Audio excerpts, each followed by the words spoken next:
Hello everyone, today we are going to study algebra chapter number 6 financial planning practice set number 6.1. So let's start with the first question.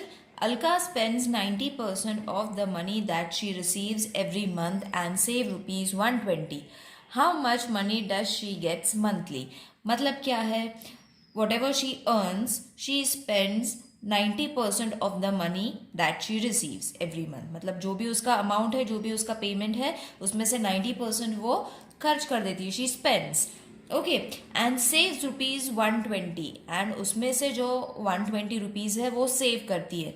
So how much money does she get monthly? तो उसका monthly payment कितना है, that we have to find. So whatever we have to find, we have to suppose it as x. जैसे हमें find करना है how much money did she get monthly, so that we have to suppose it as x per month. Okay, now Alka spends 90%. This is the clause that they have given in the question. Of the money she receives, she spends 90% of the money. तो ये percent में है, we will get it in the form of a amount. Okay, amount को मिलने के लिए उसको हमें फर्स्ट 100 से मल्टीप्लाई करना है, डिवाइड करना है, sorry. So that is going to be 90 upon 100 multiplied with x. X क्यों? Because per month she earns x amount of money. So therefore it is going to be 9, 0 0 cut हो जाएगा, 9 into x, 9x upon 10. Alright, so इसके बाद करना है saving is equal to income minus expenditure. So this is the formula that we have to use in order to find the monthly income. Savings कितना है, income कितना है, expenditure कितना है. ऑब्वियसली हमें जो भी आता है, हम सेव कितना करते हैं, हम स्पेंड कितना करते हैं, बराबर. It is income is been divided into 2 parts, that is saving and expenditure. Expenditure मतलब हम कितना स्पेंड करते हैं. It is as simple as that. तो हमें ये फॉर्मूला यूज़ करना है. अब सेविंग्स, उसने कितना सेविंग किया था, 120 रुपीज़. इनकम हमें पता नहीं है, that we have suppose it as x. और एक्सपेंडिचर जो हमने करा हुआ है यहाँ पे find, that is suppose to be 9x upon 10. Okay, so therefore this will be 120 into 10. Okay, this will move up over here, is equal to x into 10 minus 9x. So multiplying both the sides with 10x. Okay, so मैंने दोनों side से 10x से multiply कर लिया है, so that हमें एक proper equation मिल जाएगा. Now what we have to do, multiply this. This is going to be 1200. 10 into x is going to be 10x and minus 9x. So therefore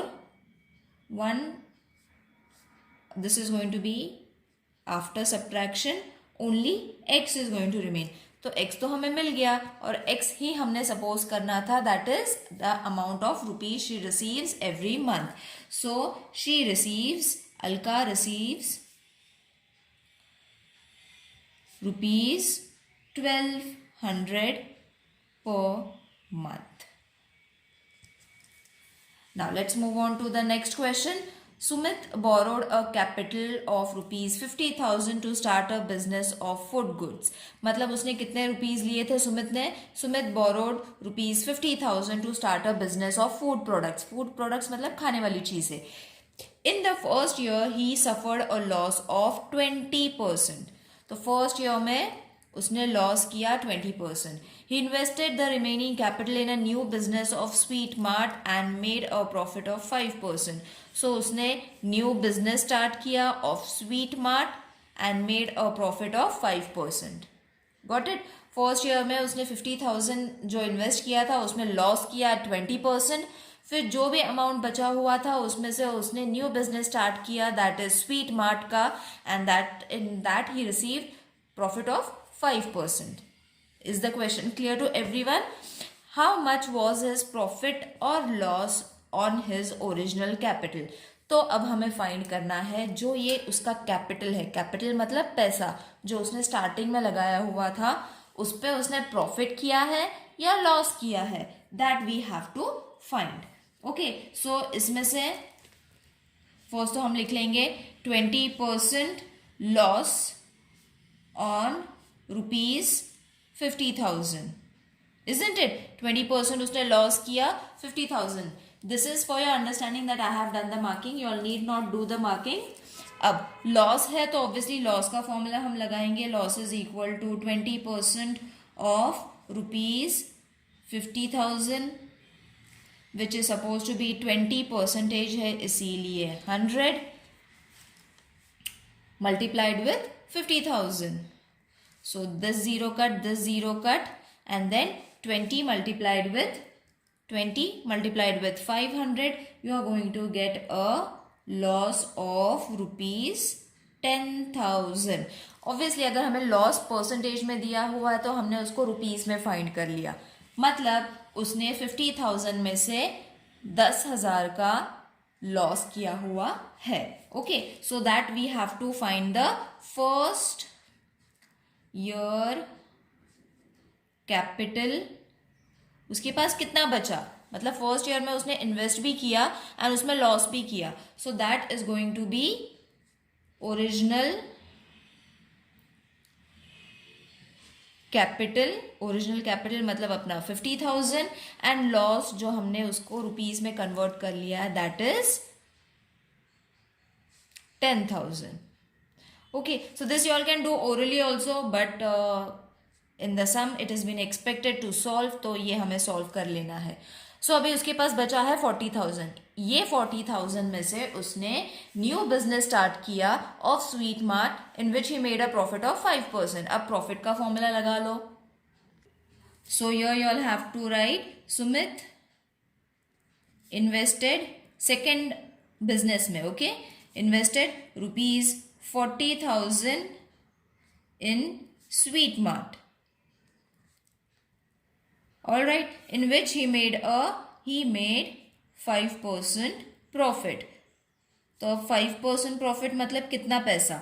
So that we have to find by using profit का formula, that is 5% into ₹40,000. So 5% मतलब 5/100 into 40.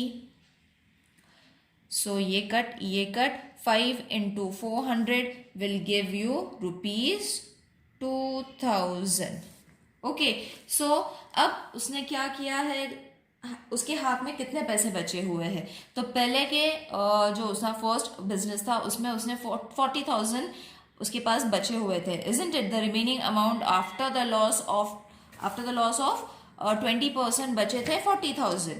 Okay, सो उसके बाद उसने profit किया 2,000 का. सो हमें ये first पहले ऐड करना है कि उसके पास अभी बचे कितने पैसे हैं. So therefore the capital on hand मतलब उसके हाथ में अभी बचे कितने पैसे हैं, that is ₹40,000 plus ₹2,000 which is supposed to be ₹42,000. Okay, this is the amount that is in his hand. So the new capital is less than the original capital. बराबर, ये उसके हाथ में है जबकि उसने इन्वेस्ट कितना किया था 50,000. Now he is left with 42,000. That means obviously he has incurred a loss. So therefore Sumit incurred a loss. So अब loss का फॉर्मूला लगाएंगे. Loss formula is supposed to be original amount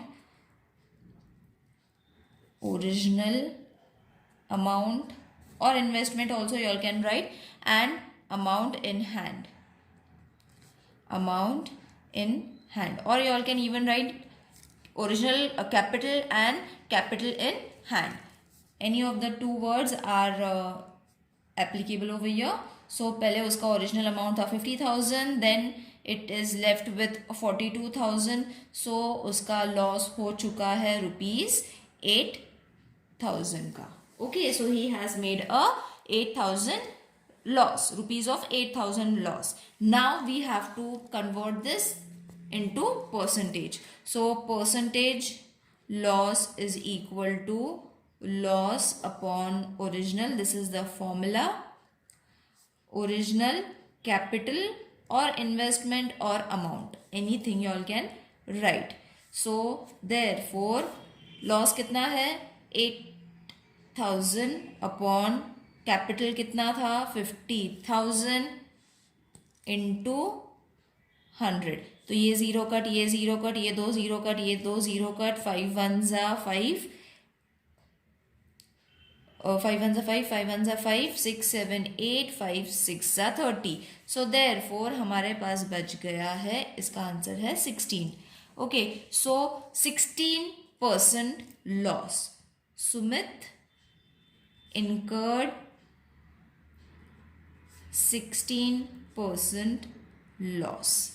Got it, children? Now let's move on to the next sum. This sum looks big, but it is very easy. जैसे हमने second sum solve किया था, same pattern we have to solve this sum also. Nikhil spent 5% of his monthly income on children education, investment 14% in shares, deposited in 3% in a bank and 40% he used for his daily expenses. मतलब निखिल का जो भी amount था उसमें से 5% of his monthly income was spent. Okay, spent on his children's education. Children education का 5% हो गया. फिर investment in shares. So investment in shares 14% हो गया. All right. Then 3% in bank. So he deposited in bank 3% of his amount. Then used 40% of his daily expenses. And daily expenses मतलब उसके रोज के खर्चे के लिए उसने 40% use किया. Okay, he was left with a balance of 19,000. What was his income that month? It is very easy. So सबसे पहले तो हमें amount find करना है. That we will suppose it as X. The monthly income or the monthly amount we have to find, we will suppose it as X. और उसके जितने भी expenses थे we will sum it down. Okay, so sum it down मतलब उसको हमने plus करना है in form of percentage. So therefore total expense मतलब हमें इसका पूरा निकालना है कि उसने कहाँ पे सारे पैसे उसके percentage wise डाले हुए हैं. That is 5 plus 14 plus 3 plus 40. This only percentage you all have to add. And at the end you all can write a percentage. Okay, so this is going to be 62% of his monthly income. मतलब 62% उसका monthly income जो जाता है इन सब चीज़ों में खर्च हो जाता है. ऑलराइट, अब हमें क्या करना है, therefore the total expenses. Total expense कितना हो जाएगा, हमें इसे x से मल्टीप्लाई करना है. Okay, so it is going to be 62x upon 100. x क्यों लिया, बिकॉज मंथली इनकम x है. Alright, that is why we have multiplied it directly with x. अब बैलेंस फाइंड करना है, therefore income minus expenditure. Same formula as we have used in the previous question, सिर्फ उसके wordings change हो जाते हैं. मतलब इनकम जो आता है कहाँ पे स्पेंड होता है, that is expenditure. Now this is going to be his expenditure. और बैलेंस जो उसके पास बचा हुआ है दैट इज 19,000. और इनकम तो हमें फाइंड करना है. So it is going to be 19,000 balance. Income है उसका x जो हमें फाइंड करना है. एक्सपेंडिचर हमने फाइंड कर लिया है कि उसने कितना एक्सपेंडिचर उस मंथ में करा था. So this is the question that has been found. Now multiplying both the sides with 100. So it is going to be 19,000 into 100 is equal to 100x minus 62x. Alright, so this is your equation. So this is the equation that you all have got after multiplying both the sides with 100. Alright, अब इसको हम multiply कर लेंगे. तो इसको multiply करने का तो कोई मतलब नहीं होएगा, अमाउंट बड़ा हो जाएगा. So we will reduce it. We will for the time being keep it as it is only. इसको multiply नहीं करते हैं because we will get a big amount. So let's keep it as it is. पर हम इसको subtract कर सकते हैं. That is going to give us 38x. So therefore x is supposed to be 19,000. मैंने 19, oh sorry, I have written one more zero. So 19,000 multiplied with 100 upon 38. तो मैंने क्या कर लिया, I have moved my 38 to the left hand side and x मैंने एक side पे कर लिया. Now very easily we can reduce it with the table of 2. आप इसको डिवाइड कर लो या इसको डिवाइड कर लो and then you all can get the answer as 50,000. Okay, so x हमने क्या सपोज किया था at the start? The income of Nikhil, है ना? So Nikhil's income,